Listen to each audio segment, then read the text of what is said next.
तो मुख्तार अंसारी की मौत मामले में हमारी संवाददाता निकिता सरीन ने संजय निषाद से खास बातचीत की है, वो आपको सुनवाते हैं। हमारे साथ कैबिनेट मंत्री और निषाद पार्टी के अध्यक्ष संजय निषाद मौजूद हैं, उनसे जानेंगे। सर, कल एक और फुल स्टॉप लग गया, एक गैंगस्टर की मौत हो गई है। कह सकते हैं कि मुख्तार अंसारी उनकी कल मौत हो गई है और उसके बाद से जो सियासी गलियारे हैं वो सुपर एक्टिव हो गए हैं। ट्वीट आया है समाजवादी पार्टी की तरफ से, कंडोलेंस उनको दी गई है, प्लस कांग्रेस में ये बयान आ रहे हैं कि जांच होनी चाहिए, जबकि कांग्रेस के ही जो प्रदेश अध्यक्ष हैं अजय राय के 3 भाइयों पर ये इल्जाम है कि उनको मुख्तार अंसारी ने ही एक को मारा था और 2 को मरवाया था। तो ऐसे में ये जो प्रतिक्रिया आ रही है, इसको आप किस तरीके से देख रहे हैं? देखिए, भारत के लोकतंत्र में प्रतिक्रिया और बयानबाजी कुछ भी कोई बोलने का स्वतंत्रता है, लेकिन किसी की मृत्यु पर राजनीति नहीं होनी चाहिए। आज के दिन में पीड़ित परिवार के साथ सबको खड़ा रहना चाहिए। एक संवेदन है कि भारत की सभ्यता है, हमारा सरकार, हम लोग पूरा देश उस पीड़ित परिवार के साथ है। लेकिन जो जैसा रहा है, लोकतंत्र में कार्यपालिका ने व्यवस्था अपनी दिया कागज और न्यायपालिका ने उनको ऑर्डर किया और उसके आधार अधीन थे। हमेशा व्यवस्था में, संविधान में विज्ञान को जगह दी गई है, फोरेंसिक रिपोर्ट को। ये पोस्टमार्टम रिपोर्ट हमेशा जो है, इस पर लोगों को विज्ञान पर विश्वास करना चाहिए। और जब तक जांच न आ जाए, जब तक रिपोर्ट न आ जाए, तब तक किसी को, क्योंकि डॉक्टरों की टीम है, डॉक्टर के अधीन ही सबको जाना होता है। डॉक्टर सिम्टम के आधार पर पहली बात तो कह देता कि इससे मृत्यु हुई, लेकिन पोस्टमार्टम की रिपोर्ट के आधार पर, उसी के आधार पर न्यायालय हमेशा फैसला देती है। तो जिस पोस्टमार्टम में टीम गठित हो गई, इससे बेहतर क्या है कि टीम में मजिस्ट्रेट भी है, फोटोग्राफर भी है, उनके घर के सदस्य को भी अलाउ कर दिया है। और रहा कानून व्यवस्था का, तो इस समय आचार संहिता चल रहा है। और वैसे भी मैं कहूँगा, पिछली सरकारों में नेता जो बयानबाजी कर रहे हैं, जिनका नाम ले रहे हैं, उनके समय में कैसा चलता था, अब वर्तमान समय में कैसा है। इसीलिए जनता जज है, जनता फैसला लेती है, जनता जनार्दन है, और जनता इनके कार्यकाल और हमारे कार्यकाल के दोनों स्थितियों को देखकर फैसला ले रही है। इसलिए हमारे साथ है।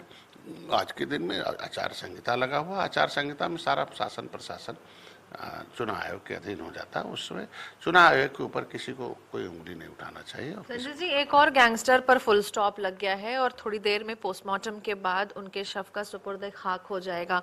जिस तरीके से परमिशन दी गई है, उनके परिवार से भी, डॉक्टर्स की टीम भी वहां मौजूद है, किस तरह से देख रहे हैं इसको आप? और एक एंड हो गया गैंगस्टर का, वो भी फिर से एक बार उत्तर प्रदेश में योगी सरकार में, क्योंकि इसके पहले जितनी अन्य सरकारें रही हैं उनका हाथ रहा करता था मुख्तार अंसारी पर। देखिए, पहले और अब में है कि पहले संरक्षण मिलता था, अब कानून के हिसाब से कानून जो काम करता उसे है। और जब कानून अपना काम कर देता तो एंड तो उसी समय हो जाता है कि कम से कम कानून ब्रेक लगा दिया कि अब आप अंदर रहो, कुछ नहीं कर सकते। ऐसे में रहा ये जो अभी परिवार को, तो निश्चित रूप से हमारी सरकार संवेदनशील है, इसीलिए परिवार को अवसर दिया कि जाके जहाँ रहिए, पोस्टमार्टम के साथ रहिए। और सरकार भी साथ है कम से कम, कि इलाज के समय भी आप देखें टीम गठित थी, और आज के दिन में पोस्टमार्टम में भी टीम गठित है। इसलिए सरकार पूरे उनके परिवार के साथ है। बहुत शुक्रिया हमसे बात करने के लिए। तो आप सुन रहे थे कैबिनेट में मंत्री और साथ ही सुबह सपा के।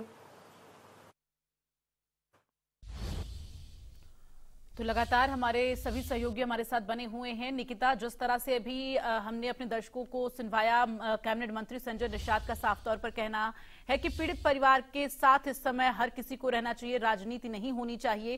क्योंकि जिस तरह से तमाम राजनीतिक पार्टियां हैं, विपक्षी पार्टियां हैं, वो ये आरोप लगा रही हैं कि जो है स्लो पॉइजन दिया गया है और ये जो मौत है वो संदिग्ध है।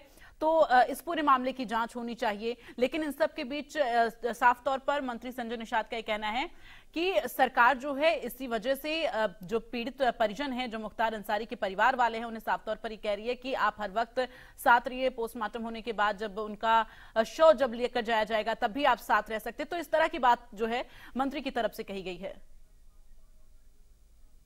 निकिता, आपसे जवाब लूंगी। एक बड़ी खबर आ रही है, जरा अपने दर्शकों को बता दें, इस वक्त की बड़ी खबर आ रही है, अपने दर्शकों को बता दें। ये बड़ी जानकारी मुख्तार अंसारी मौत मामले में, ये बड़ी जानकारी मुख्तार के बेटे अब्बास अंसारी को बड़ा झटका। ये बड़ी जानकारी, मुख्तार के दफन में शामिल नहीं हो पाएगा अब्बास अंसारी। तो पैरोल वाली याचिका पर हाईकोर्ट में नहीं हुई सुनवाई, ये बड़ी जानकारी, एक बड़ा अपडेट आप तक पहुंचा रहे हैं। सुप्रीम कोर्ट जाने की तैयारी में मुख्तार का परिवार। चूंकि अब्बास अंसारी को पैरोल नहीं मिला है, परिवार के वकील उपेंद्र उपाध्याय ने ये जानकारी दी है। तो सीधे कासगंज का रुख करते हैं। कासगंज से लगातार प्रदीप हमारे साथ संवाददाता बने हुए। प्रदीप, ये बड़ा झटका अब्बास अंसारी को लगा है, चूंकि हाईकोर्ट ने तो सुनवाई नहीं की और इसके साथ ही अब सुप्रीम कोर्ट जाने की तैयारी में है परिवार। बिल्कुल बिल्कुल बिल्कुल, क्योंकि जो परिजनों का जो उनका वकील है, उनका भी साफ तौर पर कहना है कि हाईकोर्ट ने उनके पैरोल की सुनवाई नहीं हुई और अब परिजनों का जो है सुप्रीम कोर्ट जाना लगभग तय है। लेकिन बात करें यहाँ से अलीगढ़ से और गाजीपुर की दूरी की, तो तकरीबन 10 से 12 घंटे का समय लगेगा, वो भी कागजात आने के बाद में।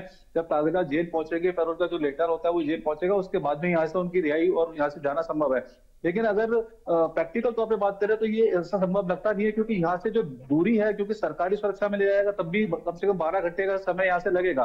तो फिलहाल जो है परिजन जो है सुप्रीम कोर्ट के रुख कर रहे हैं, देखते हैं आगे जो मूवमेंट होगा कि सुप्रीम कोर्ट आखिर इसको लेकर क्या कुछ कहता है। लेकिन हाँ, बात करें हाईकोर्ट की, तो हाईकोर्ट से परिजनों को बहुत बड़ा झटका लगा है। उससे कहीं ना कहीं जो अब्बास अंसारी, उसका जो अपने जो उनके जो पिता है, उनके जनाजे में जाने का जो वो उनकी जो मंशा है वो शायद ही पूरी हो पाए, क्योंकि जिस तरीके से हाईकोर्ट ने उनको मना कर दिया और कहीं ना कहीं यहाँ से जो दूरी है वो भी एक बड़ी बाधा बनेगी। जी बिल्कुल निकिता, आप अपना जवाब पूरा करें। बिल्कुल, मैं अपना जवाब पूरा करती हूँ। इससे पहले मैं इसको भी एक अपडेट दे रही हूँ कि मुख्तार अंसारी के परिवार को इलाहाबाद हाईकोर्ट से फिलहाल राहत नहीं मिली है। जो अपडेट इस वक्त हमारे पास आ रही है वो यही कह रही है कि अंसारी परिवार जेल में बंद विधायक के जो बेटे हैं अब्बास अंसारी को मुख्तार अंसारी का जो जनाजा है उसमें शामिल नहीं कराना चाहता था, और इसके लिए जो मेंशन की जानी थी और एमपी एमएलए से जुड़े मामले की जो सुनवाई। ठीक है, बांदा का रुख करूंगी मैं। सत्यम कोई हलचल नजर आ रही है? आप जरा अपडेट दीजिए।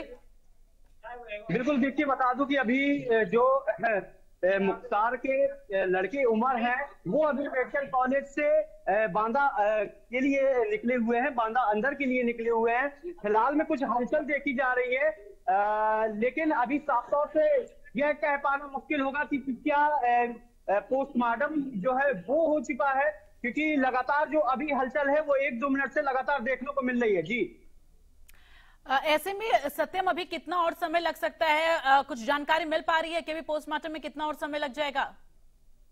बिल्कुल, देखिए अभी मैं आपको बता रहा हूँ जिस तरीके से हलचल देखने को मिल रही है, मुझे नहीं लगता कि कुछ ज्यादा समय लगेगा। लगभग मुझे लग रहा है 10-15 मिनट, इससे ज्यादा समय नहीं लगेगा, क्योंकि लगातार जिस तरीके से यहाँ पे हलचल देखी जा रही है, साफ तौर से ज्यादा समय नहीं लगना चाहिए। सत्यम, उमर अंसारी क्या अभी जहां पर पोस्टमार्टम अभी इस वक्त मुख्तार अंसारी का हो रहा है, क्या वहां के लिए पहुंचे हुए हैं? क्योंकि मुख्तार अंसारी का जब पोस्टमार्टम होगा तो उनके शव को लेकर गाजीपुर के लिए निकला जाएगा, तो क्या वहां पहुंचे हैं? देखिए, मैं आपको बता दूं कि ठीक 8:40 पर जो मुख्तार के लड़के हैं उमर, वो यहाँ पर आए हुए थे, मोर्चरी में आए हुए थे, यहाँ पर मुख्तार का शव रखा गया था। ठीक है, 4 से 5 घंटे के बाद में अभी ठीक जैसे अभी आप विजुअल्स भी आप देखे होंगे, कैमरा भी घुमाया था कि जो एक गाड़ी ब्लैक कलर की निकली हुई थी, उसी में जो मुख्तार के लड़के थे। ठीक है, चलिए अपनी नजर बनाकर रखिएगा सत्यम, प्रदीप और निकिता।